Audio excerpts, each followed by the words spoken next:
Before we begin, I'll introduce someone you already know quite well, Diane Feldman, who is the chair of the Hills of Eternity Board of Directors.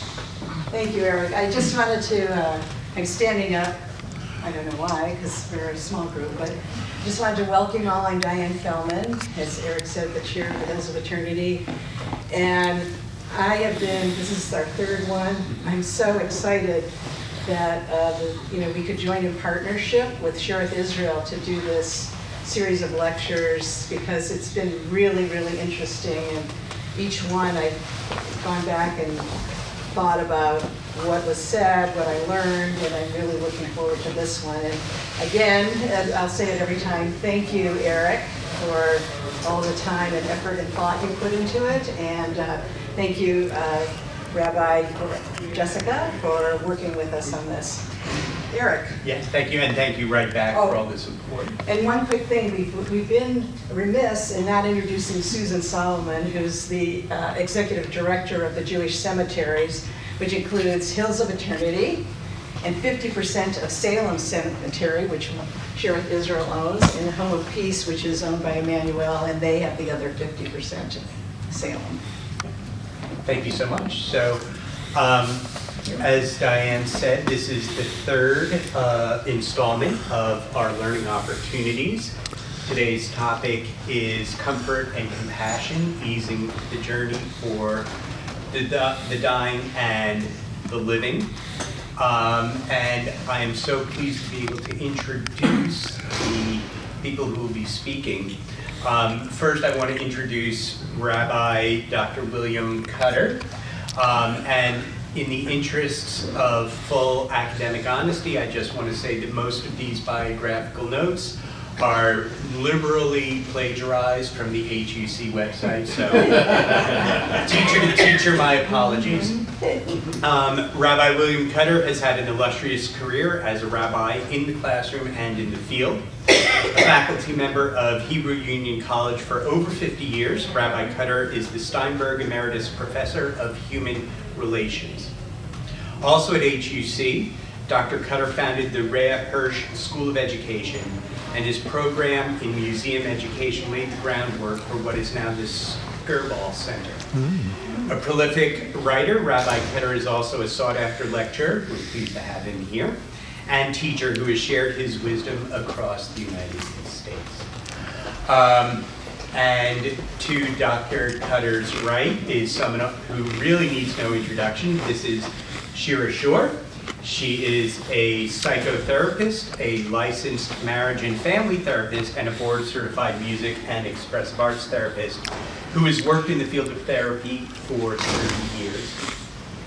She holds a Bachelor of Science in Music Therapy from the University of the Pacific and a Master's in Clinical Psychology from the Professional School of Psychology, San Francisco. She's worked at inpatient and outpatient psychiatric settings and in private practice. She specializes in grief and loss, couples and family therapy, and life transitions. Shira retired from private practice in 2014, and as a volunteer, she has worked at the Jewish Home as a spiritual care partner for those nearing end of life, and for 20 years has participated as a group leader at Grief and Growing, which is a healing weekend for bereaved individuals and families. An active member of the Shira Israel community, Shira is now a volunteer in Jewish Family and Children's Services palliative care program. She also has a wonderful voice singing in our choir. Add that as an aside. And one suggestion that I think is lovely is now, and I'm Erik Migdail, I'm on the board of both Shira Israel and Hills of Eternity. And there was an excellent suggestion that now that we have introduced ourselves in this intimate setting, just to briefly introduce yourselves and tell us why you're here before we begin the conversation. Hi, I'm Shelley Forrest, and 72, so it's kind of, who knows how many more years there are, and so it's a very interesting topic to me, and I thought I would join. I think it's wonderful that Shira Israel is putting this on. Thank you. Great, I'm Jessica Graff. And people often ask me if funerals are a terrible part of my job. And the answer is always no. I find funerals, end of life, all these conversations incredibly meaningful and moving and really important. And I'm really pleased and honored to be part of this, but pleased that you guys were able to put this together. So we have a whole series to bring this conversation into our normal dialogue and discourse, because it's part of our lives. It's very important. My name is Michael Gaines, and I'm on the Hills of Eternity Board, and I'm terming off the Board of Trustees. Of interest to me is I have a mother-in-law who's 94 and lives here in town and is Betsy's mom, my wife's mom. And, you know, we think about these things all the time. We think about them for ourselves, but we're very focused on this. And I thought I could learn some things and be here by proxy for Betsy. She's at work, unfortunately, but I thought we could get some information that would be helpful in this process. Callie Taylor, and I'm a member now of Shira Israel. And I think it's just a topic that I decided it's about time to face square one after having lost my parents, and they're just a few years ago, but they were in their 90s, and it's sooner than you think. So to be ready for my daughter, so I don't lose her that. Thank you. I'm Bill Short. Married to Shira.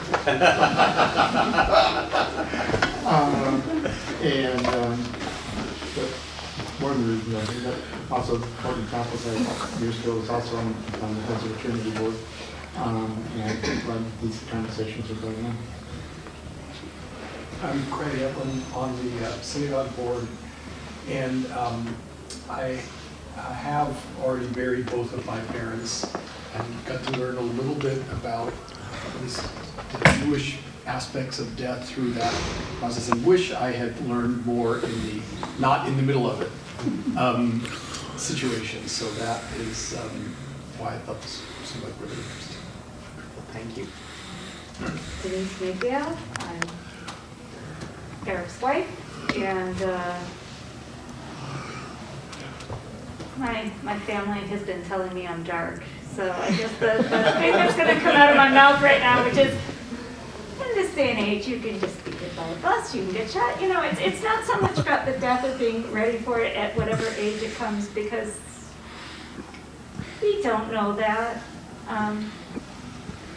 So I think it's more supporting Erik, who's been working really hard. My name is Jeremy Benjamin. I'm on the Hills of Eternity Board, or will be officially and next week. And yeah, what's that? Yeah, you're right. And then I was just visiting my parents in Ohio, and they're both in their mid-80s, and we're starting to have these conversations as well. So this is actually a really helpful conversation to get into. I am Susan Solomon. I'm the executive director of Hills of Eternity Cemetery, and every day we deal with people who are grieving. We also counsel people who are making pre-need plans, and it's important to understand where a person is and how a person feels when you are meeting with them. So I am here to learn. Well, I introduced myself already, Diane Philman, and the reason I'm here, in addition to my responsibility, is my curiosity on how to approach this topic and my eagerness to have a safe space when we're not facing a crisis, when we're not in the middle of it, because both my parents died when I was relatively young, and you know, I can't even remember how I dealt with it, because it, you know, I blanked out for both of them. So this is a good thing to have in my world, and thank you for bringing it to us. Well, thank you all for being here, and thank you all for being here with your openness and vulnerabilities as well. Obviously, this is an intimate setting for an intimate conversation. And so Let's go ahead and get started. I want to start at the widest level of magnification, which is sort of a theoretical side. From the Jewish ritual and tradition side, what does that look like in terms of grief counseling? And then I'll ask Shira to weigh in from the lay side about some of this sort of psychological theory. So just sort of big picture at the greatest level of magnification. Do you mind if we start with a poem? Works for me. I love poetry, as does Dr. Cutter's. Well, and even pre-poetry, we forgot one person in the introduction. Oh, Sorry. yeah. I did. So my name is Alan Mervis. I'm also a member of the Board of Trustees. Do a lot of things around here. About a year ago, I started volunteering as a part of the Tahara team at Sinai Memorial, which is the ritual washing of Jewish bodies. It's helped make it a lot more real. In addition, I'm Diane's husband. So this is all, hitting home in many, many ways. So. And thank you for the reminder. When great trees fall, rocks on distant hills shudder. Lions hunker down in tall grasses, and even elephants lumber after safety. When great trees fall in forests, small things recoil into silence, their senses eroded beyond fear. When great souls die, the air around us becomes light, rare, sterile. We breathe briefly, our eyes briefly see with a hurtful clarity. Our memory suddenly sharpens, examines, gnaws on kind words unsaid, promised walks never taken. Great souls die, and our reality bound to them takes leave of us. Our souls, dependent upon their nurture, now shrink wizened. Our minds, formed and informed by their radiance, fall away. We are not so much maddened as reduced to the unutterable ignorance of dark, cold caves. And when great souls die, after a period, peace blooms, slowly and always irregularly. Spaces fill with a kind of soothing electric vibration. Our senses restored, never to be the same, whisper to us, they existed. They existed. We can be and be better, for they existed. Thank you, Maya Angelou. What? Bye. Maya Angelou. Oh, okay, thanks. Well, what do you want? Well, tell us some theory. Lay some big picture on us. Well, there are two things going on here. One is a look at Jewish rituals that are, let's say, somewhat normative. What do you do when someone dies? What's in the tradition and what isn't? And that raises some interesting questions. I would call them theoretical, but they're also practical. And you know more than I that individuals have all kinds of needs. So let me start there. I'm actually more active in the grieving, in the preparation area than I am in the grieving area.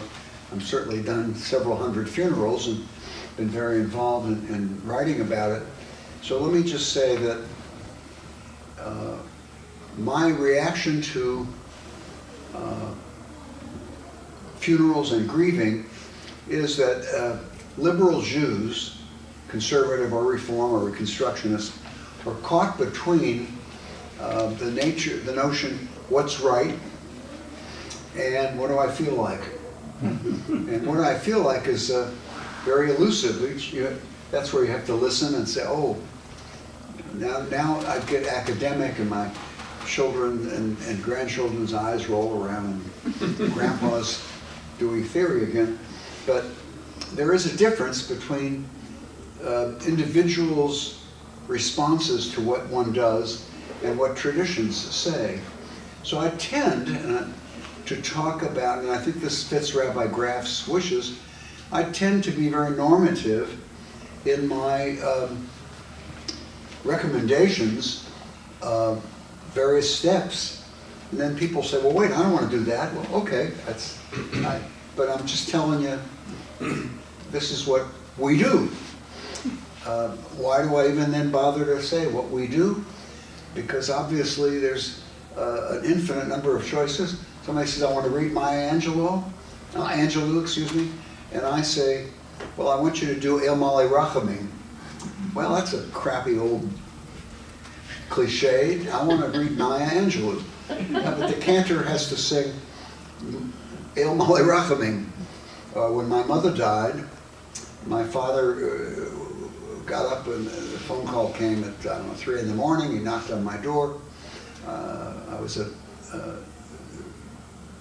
visiting, and he said, what do I do? And I said, you say, Baruch Dayan Ha'emet, you blessed be the righteous judge.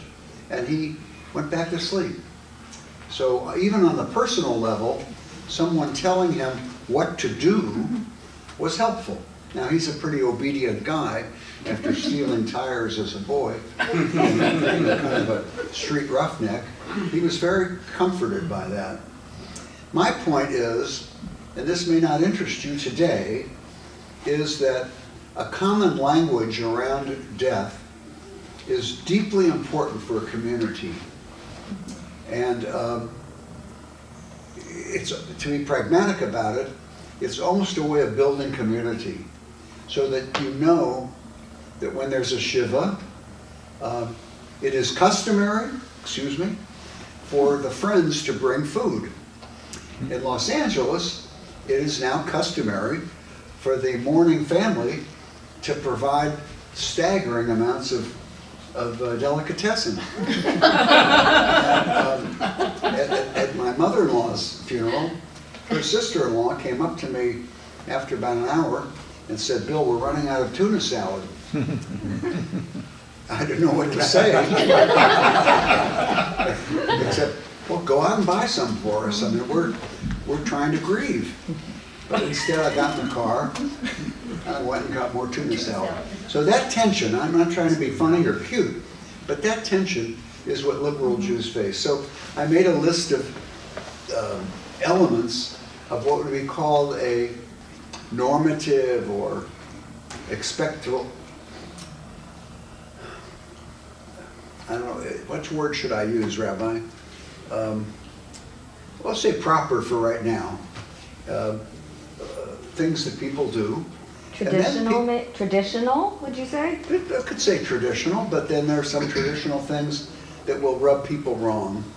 And then you have to negotiate. That's Ms. Solomon and the officiating rabbi may say, you have to do this. You can't not tear the ribbon. I don't want to tear the ribbon.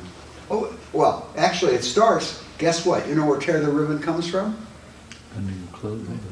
Rending of the clothes and yes, it's better. It's better than tearing the clothes of an expensive sport coat or an old shirt. So that's what we do now. That's what people think. So part of it is rabbinic leadership negotiating, but always, in my opinion, towards a norm to create a common language.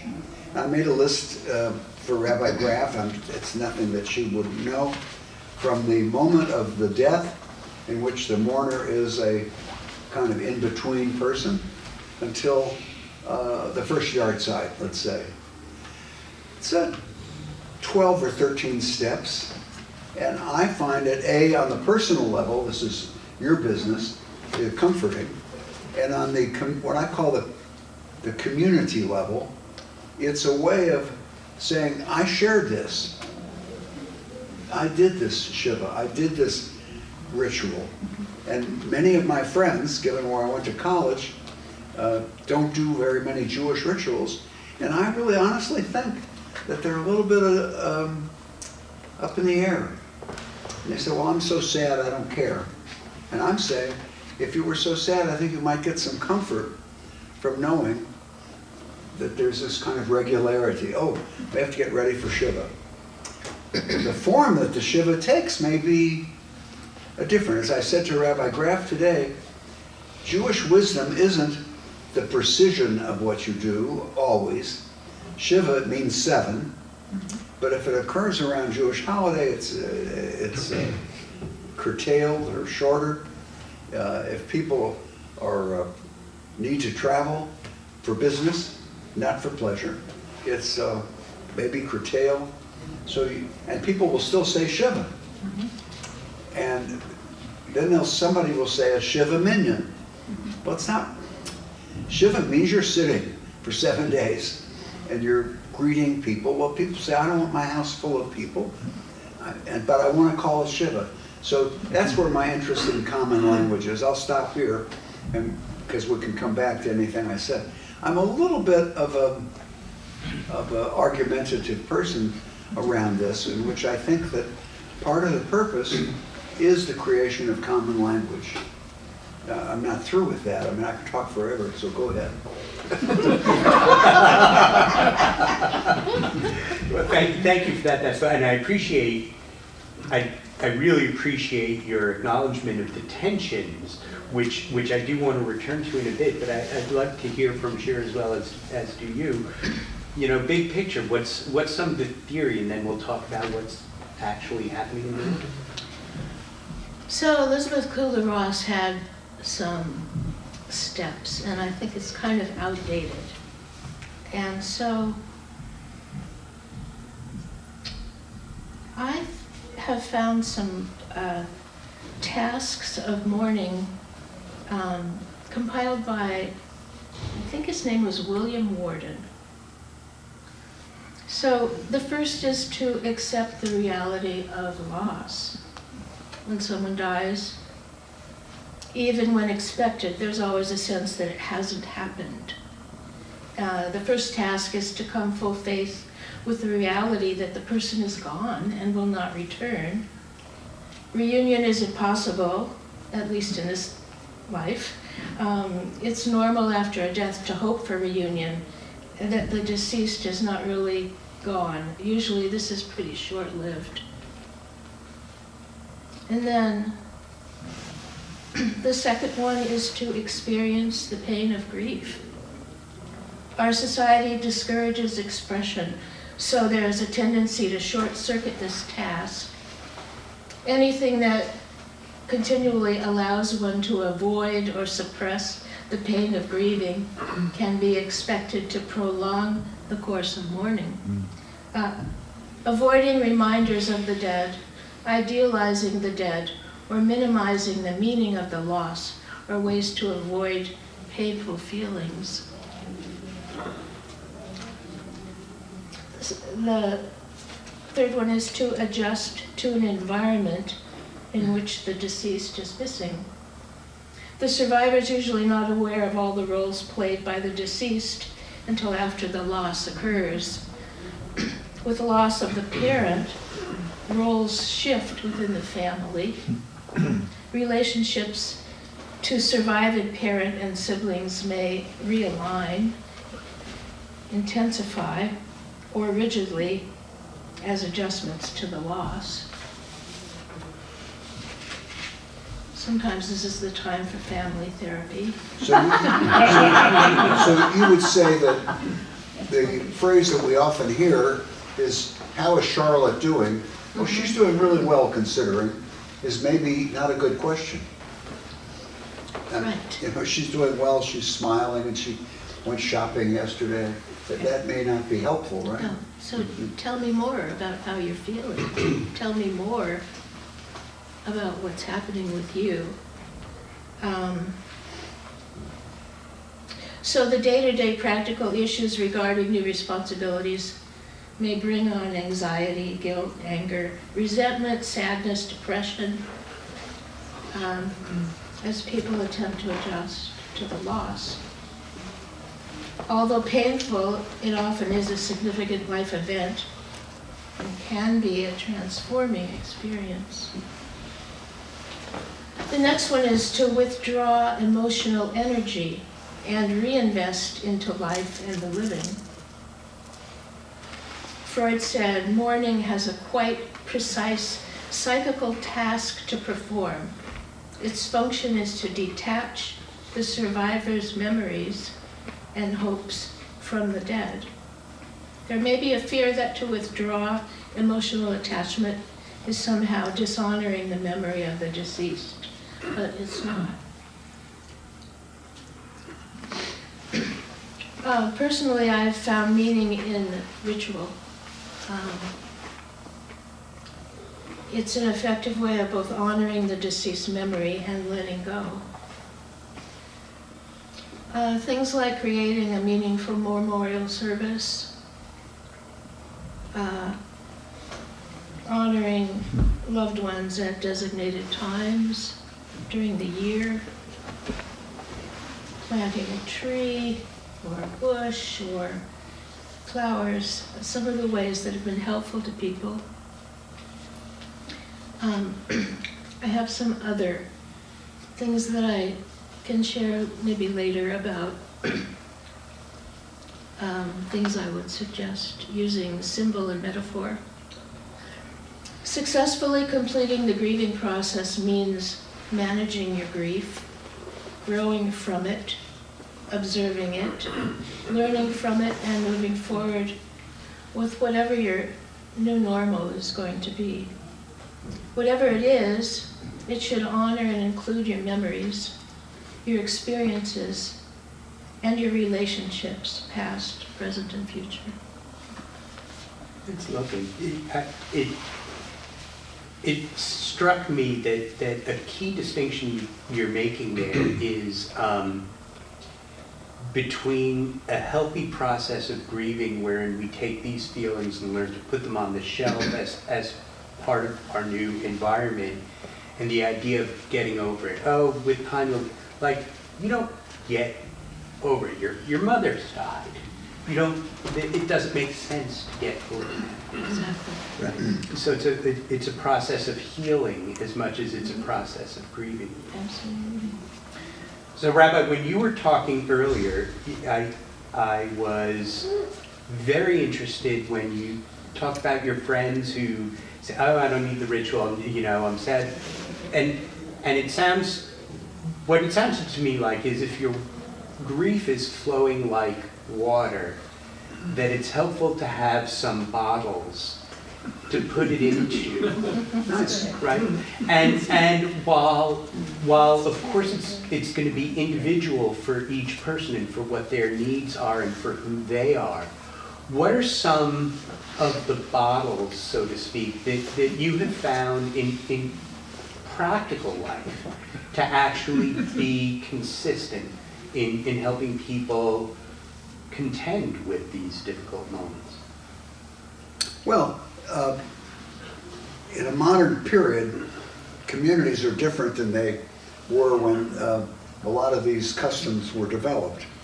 The communities were smaller and people could walk over, and we have to try to simulate those things that make sense, but you can only simulate. If somebody lives 20 miles from his friend, you can't just walk over, but you drive over, or sometimes you fly over. Here I'm a little argumentative, and I'm sorry to say, there is still this difference in which I think the standardized ritual, which Rabbi Graff and I have been talking about, is a very important starting point.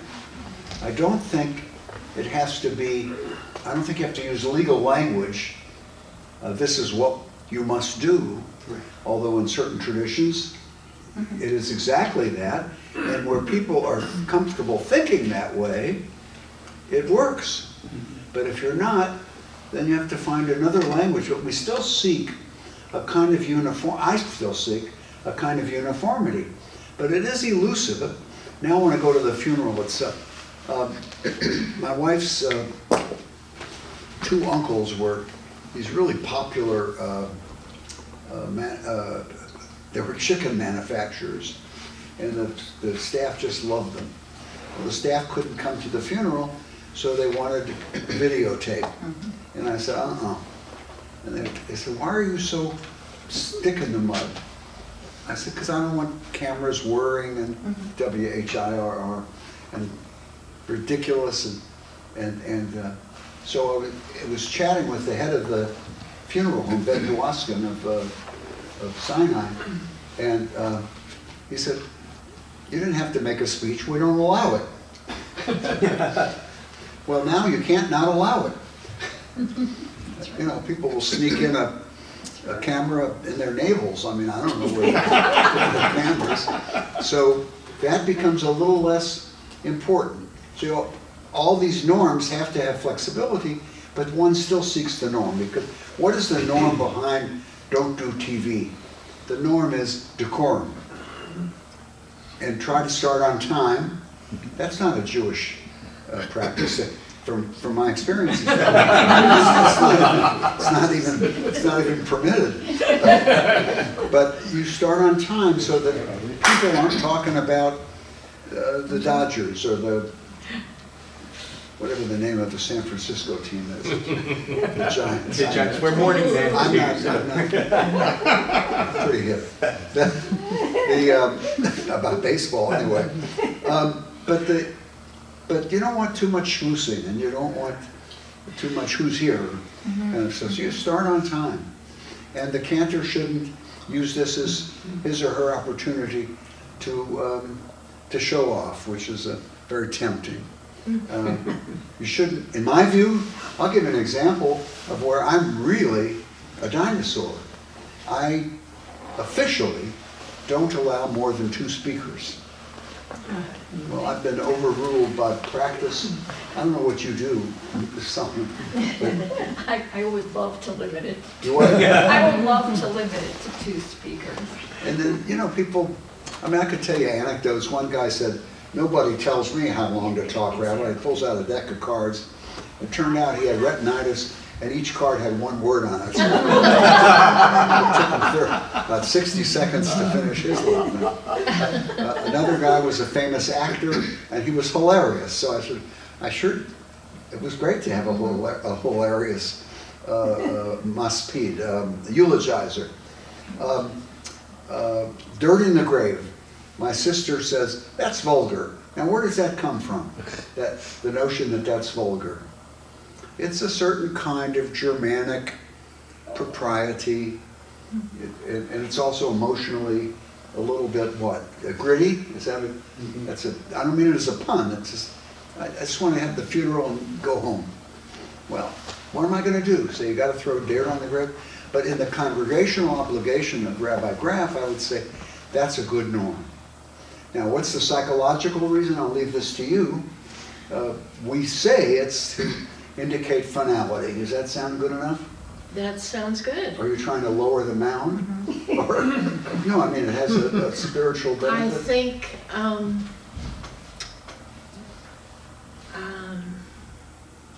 participating and okay. Participating and also sending them maybe love, maybe blessings, maybe. Well, now the second part you're doing is a little bit of a homily, but it's beautiful. In other words, that's not, you won't find that in any. No, it's probably not kosher, but. But that's right. Yes. But the first part is very much the participation, and in fact, in the morning prayers, which none of you know because nobody goes to shul anymore, is one of the great mitzvot is the accompanying of the dead. Now, what does accompanying the dead mean? It doesn't mean ultimately, but in some version it could be being a pallbearer, it can be attending the funeral, it can be in memory, but it's nice to invoke that Jewish norm as part of community building. Let me just say, I am not an anthropologist, but the great anthropologist Victor Turner talks about ritual very seriously. He wasn't a religious person as far as I know, but of building what he called communitas, which is a fancy word for the kind of community. And I'm very committed to that. Yes, remember when we threw the dirt on the grave and somebody didn't know that you're supposed to turn the shovel upside down? Well, it's not the end of the world.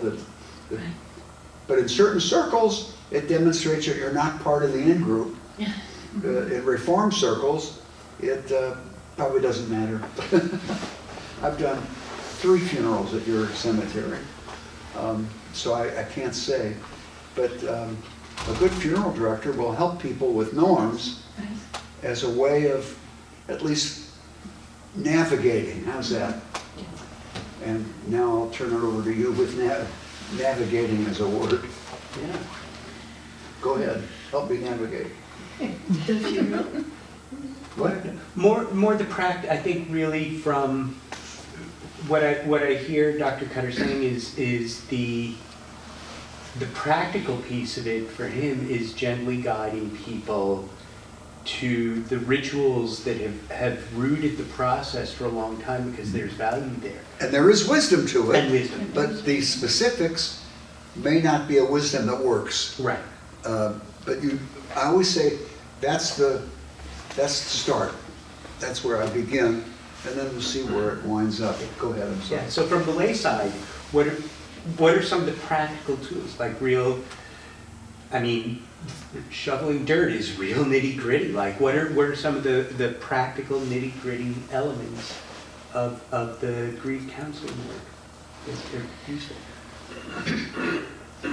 I'm more involved with the mourners. Yeah. Mm-hmm. So, grieving is the process of many layers, and there's initial shock, loss, disbelief, numbness. There are a lot of ongoing triggers. First, like the first holiday, the first birthday, the first Mother's Day or Father's Day. Significant events not witnessed or celebrated by your loved one. And the need to share the longing to bear witness with them, that's gone. So. Can I ask you a question? Of course. So let's say, now I'm going to do an overlap between the illness and the death. Okay. So a person was very ill and very old. Is there room for saying it's better that he died at this time than hung on? Is that an acceptable attitude psychologically? I don't know.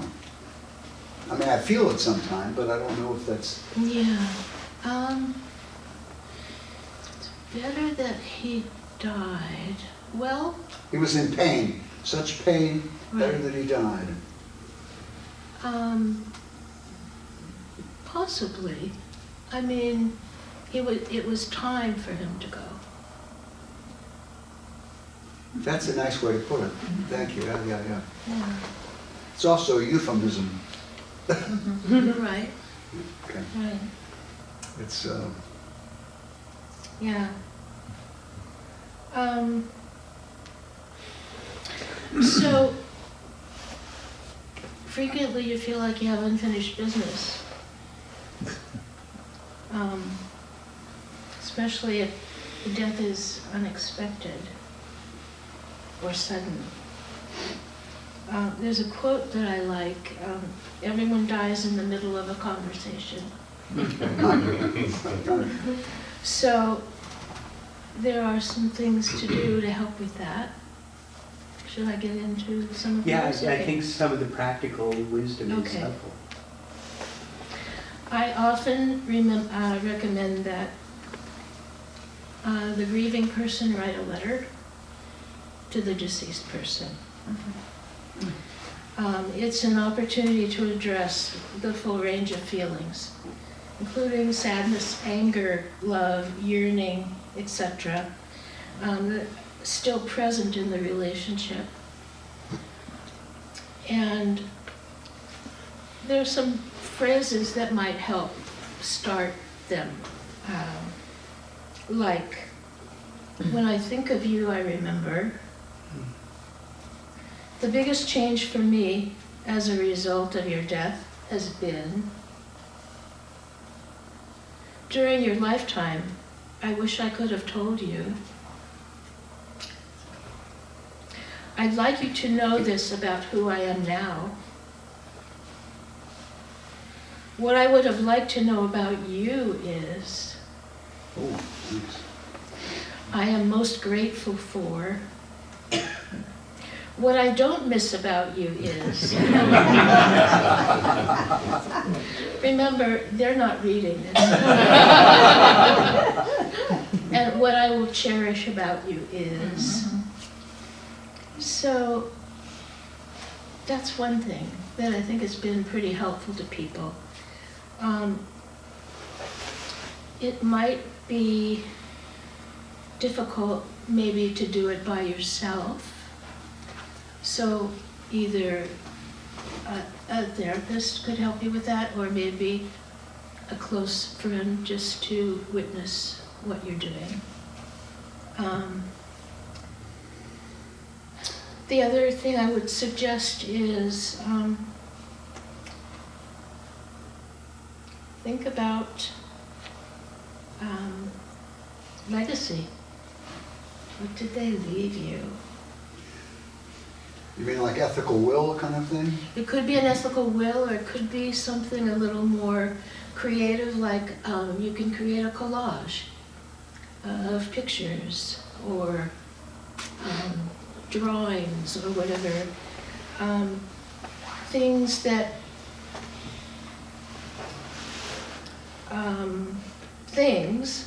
attributes, character traits maybe, interests and beliefs that they may have passed on to you. And I want to say something about your site and Kaddish. I personally think, at least for myself, I try to make it more personal. If I'm home and doing it, I will have a picture. I will have maybe a cherished object, something that connects me to the person as I'm saying. But you'll still do the normative thing as well. Of course. Okay, so that matches the tension I'm talking about. It's the personal application of the official ritual, let's say. Right. There are other times, like this past Mother's Day, I light a candle and I think about my mother, and sometimes I will write about it or I will just tell her. And birthdays too. So, it's an ongoing process. It doesn't have to stop. I find that doing this over time, and my mother's been gone for over 20 years, it's getting easier to say Kaddish sometimes. But it's also an important ongoing connection, something I can do to remember.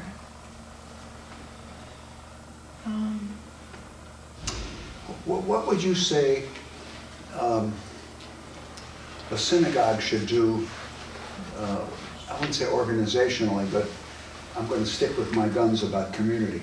What can the synagogue do in harmony with that? That is, is the synagogue effective in creating some shared form of ritual, or at least shared form of possibility? Are you satisfied that the synagogue is an appropriate institution for that? Absolutely. I know, Jessica, you bring mourners up to light candles and acknowledge loss, and people oftentimes gather around people. Yeah. I was thinking the other day about this. the list that I made for Rabbi Graff, and she'll use it or not as she wishes, that Reformed Jews invite everybody to stand for the Kaddish. And what's happened in the last 10 or 15 years with an increased appreciation of, quote, traditional ways, is to, this will sound terrible, cut the baby in half and say, everybody can stand, but only the mourners should recite it. Or everybody can recite it, but only the mourners can stand. Or, and the old excuse used to be, well, we stand in memory of the 6 million. I have to tell you that is what we call in science BS. That had absolutely no source originally as to why Reformed Jews stood.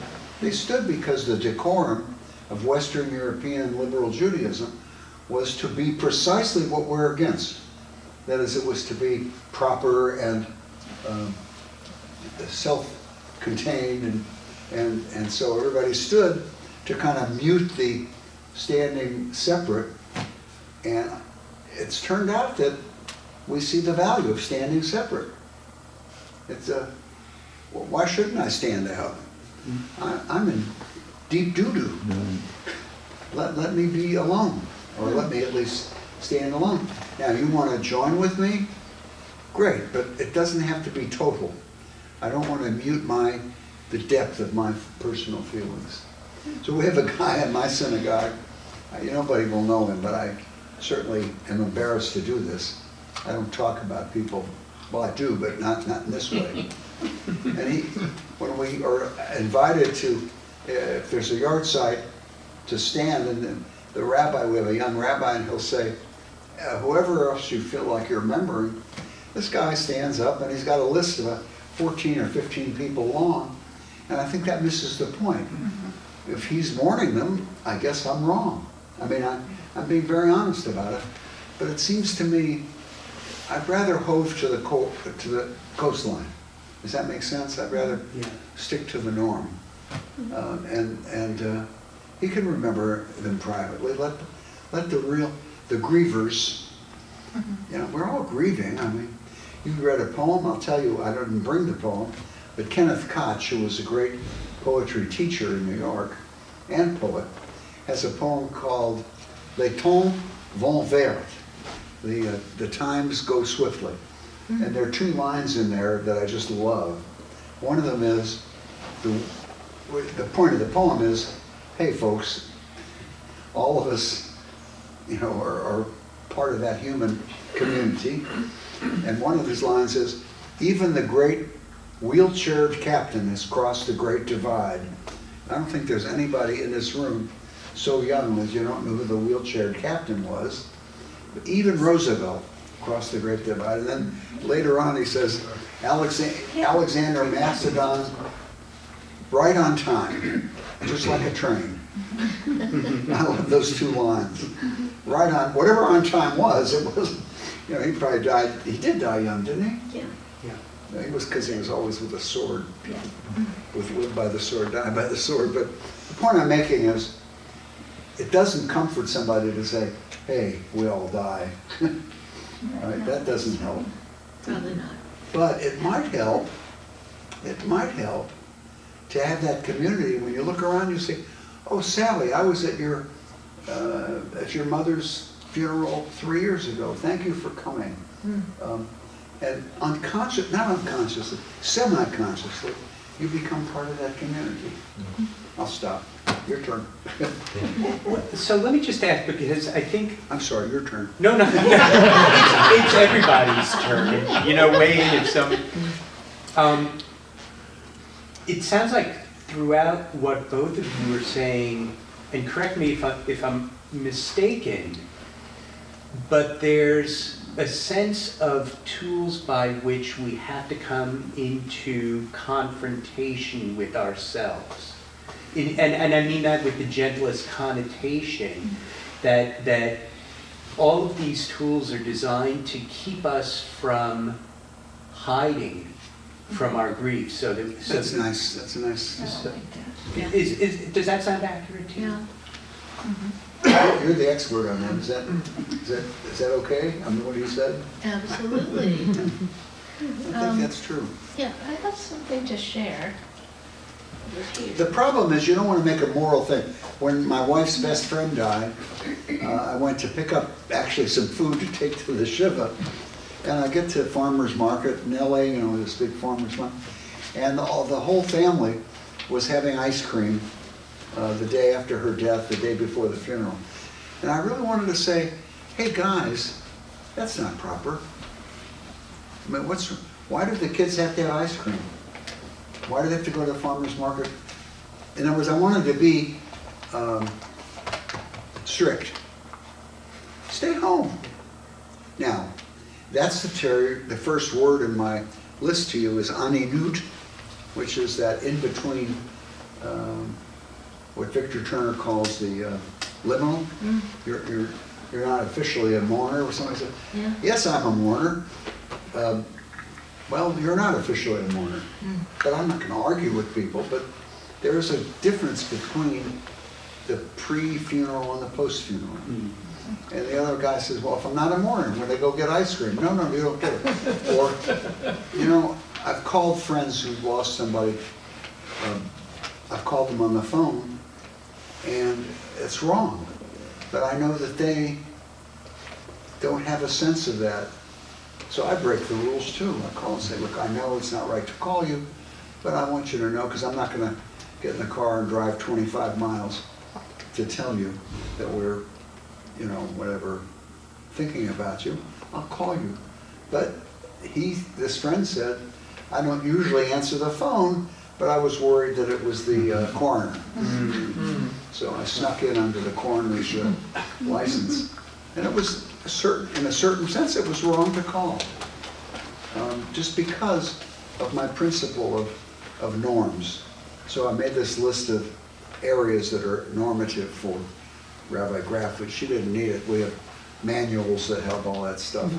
I also gave her a bibliography of over 15 books. Yeah, we have copies. I'll point that out because I do think having resources is really important. Yeah. Now some of them are overly talkative. Yes.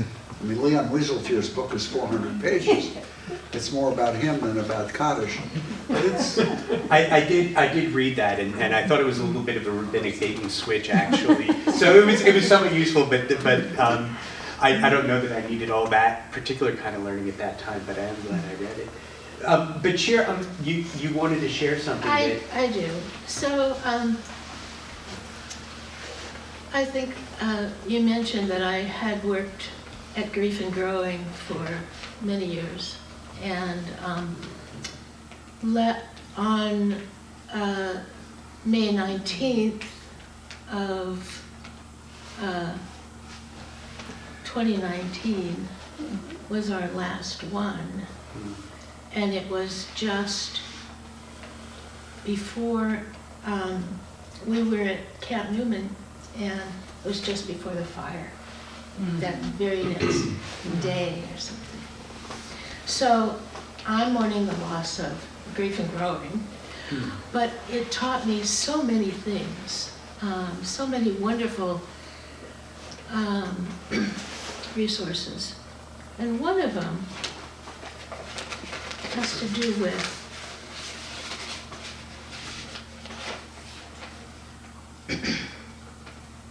these ribbons.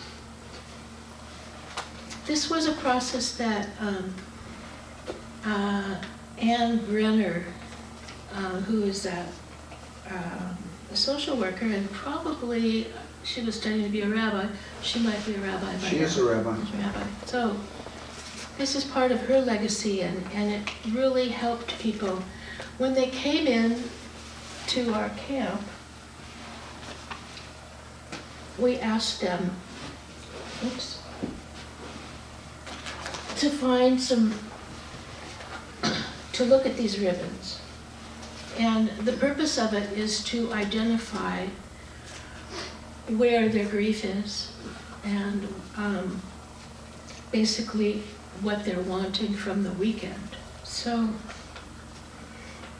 and they had name tags, and so they would choose the ribbons that were appropriate for them. Was meaning attached to each color, or was that up to each individual? Meaning is attached. Black is for those in the first year of mourning. Okay.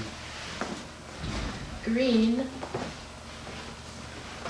observing a yard site or another significant date connected to the loss.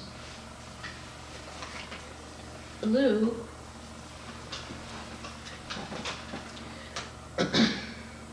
those in the midst of other major life changes. Divorce, ending a relationship, relocation, changing jobs, illness, or becoming a caretaker for someone else who's ill. A couple years ago, we added red because people were saying, what about anger? So they can take that as well.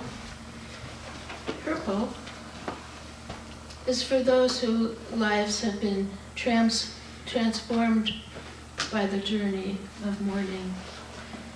So the purpose of it is to come up to somebody and know what they're dealing with. And it was really powerful. What was the purpose of the weekend? What was it titled? I will show you, because I have it over here.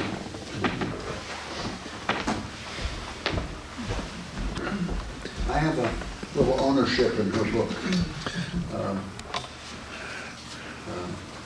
Go ahead. I forgot what. Ownership of. Rabbi Brenner's?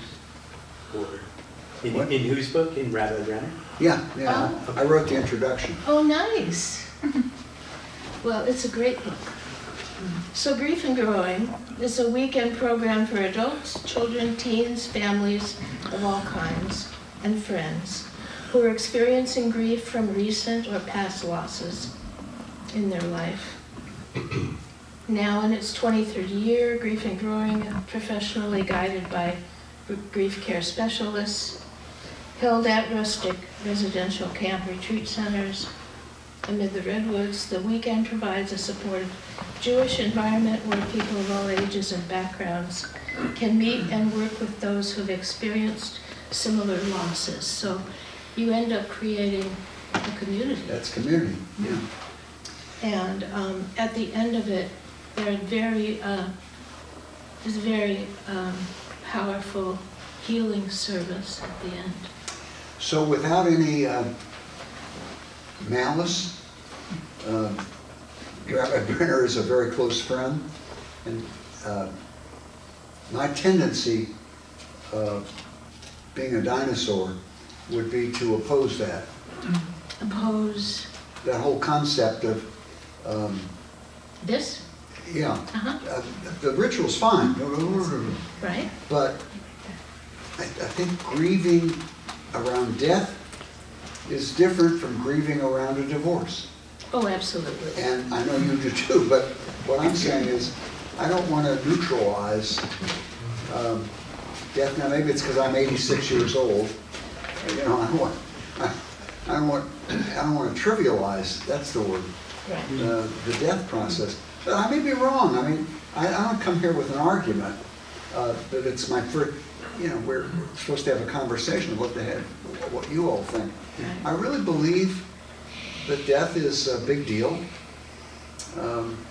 and everybody goes through it. Not everybody goes through a divorce, although many people do, from all kinds of reasons. But probably my main reason is my own anxiety about my death. I don't want my death to mix in. And but Anne Brenner is very successful in her work, and that means that she responds to a need. Right. So I think this is meant to be a exposure of ideas. We're not supposed to make an argument to convince folks, are we? No. You know, but we all come with our ideas and. Yeah, but I want you to do it my way. Okay. I'll get the notes from Jessica later.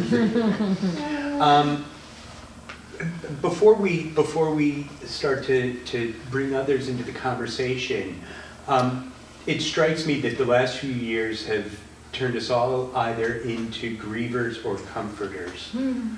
And so I'm wondering if you can talk a little bit about the role of, not the role of the comforter, because that is the role, but how should a comforter show up, right? If we're going to be in that role, how do we enter that room with someone who's dying or someone who's grieving, so that we're best situated to help them hold their grief and their fears? What does that look like? Well, again, traditional Jews, let's say Orthodox Jews, don't talk about the dead. Maybe a word. Here's an example. Most moderns will say at a shiva, we're going to talk about Harry, and there'll be a main speaker, maybe Harry's son, and then anybody else want to join in? I absolutely don't like that. I just don't like it. But maybe I'm wrong. I mean, people have all kinds of needs. The value of the tradition is that you know that we're not in a contest. The comments don't have to be the best. Your presence is the best. And I think that's very sophisticated. And I do think, apropos of our meeting at lunch, that there was wisdom in that. You're there. This is enough. But Ann and I differ on this. We're very close friends, Ann Brenner. But we differ on this. And who knows? She's probably coming through a therapeutic lens. Well, that's, yes, okay.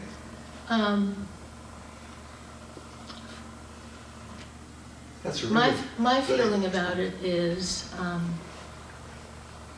you enter the room with openness and sort of softness and Yes, for sure. and being willing to listen or just be there. I tend to sing.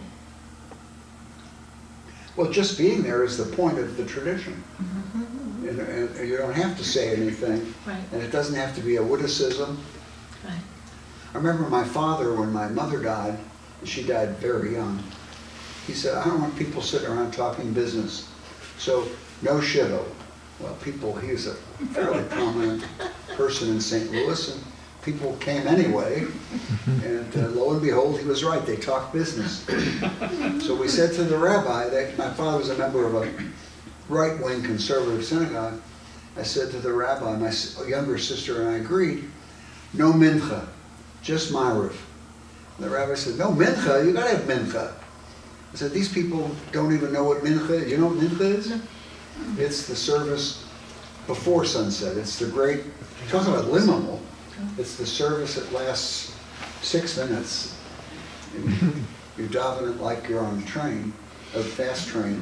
And then ma'ariv is a little more serious, because mincha is this liminal thing. But we didn't want mincha. And there were only 4 of us who knew what it was anyway. And the rabbi was very upset. And I laughed at him, but now I see the wisdom in what he was saying. I'm not saying we did a terrible thing, but I think he was in that tradition of the canon, the canonical way to do it. Now the therapeutic way is? Whatever is needed. It could be a touch. It could be just being close. Yeah, well, I like that, for sure. is it important to just be mindful to leave your ego behind? For sure. So that you can be, Sure. give them the gift of full attention and vulnerability? Absolutely. Definitely, definitely that. I think it's hard for people to sit with silence, especially in today's world. You know, I think, you know, just to be able to sit in silence and to be there as an attentive, comforting presence runs counter to a lot of. Well, it's funny when you say that. We have, on the edges of my family, we have a few very traditional Jews, and at their shivas, I actually am comforted by their routines. Because those routines invite what you're talking about, and really what you're talking about, but the differences between overt maybe and covert. You're endorsing a kind of overt approach to the person, and I'm saying, you know, if we had communities that behaved according to certain patterns, then all that is implicit. That's what Rabbi Graff, if I understood her invitation, when I'm done you may say it was misguided, but she said she really wanted to help create some norms within the congregation. And that's the value of norms. Doesn't mean you have the norms and then you can explain. There is a kind of wisdom to these norms. And some of the norms don't work. They just don't work. People, for instance, in Jewish tradition you have to burial right away, as fast as you possibly can. Well, even Orthodox Jews, they have to do a little bit of choreography to justify it. What happens at the cemetery? You wait a day or two if people are flying in from New York? We wait as long as the family needs us to wait. There is no 2-day limit because it's But the tendency is to be as soon as possible. as soon as possible, Yeah, but not 2 days. yeah. See, in Jerusalem, you got to do it that night. Oh my goodness. Wow. Really? You know, the dead, Oh. I think it's absolute. I think you go at midnight to Har HaMenuchot, the Same day, yeah, I think so. Same day. you said the hills of eternity in Jerusalem, it's the hill of rest. I guess. Yeah. My bubby would have hated that. She'd say, "What's your hurry?"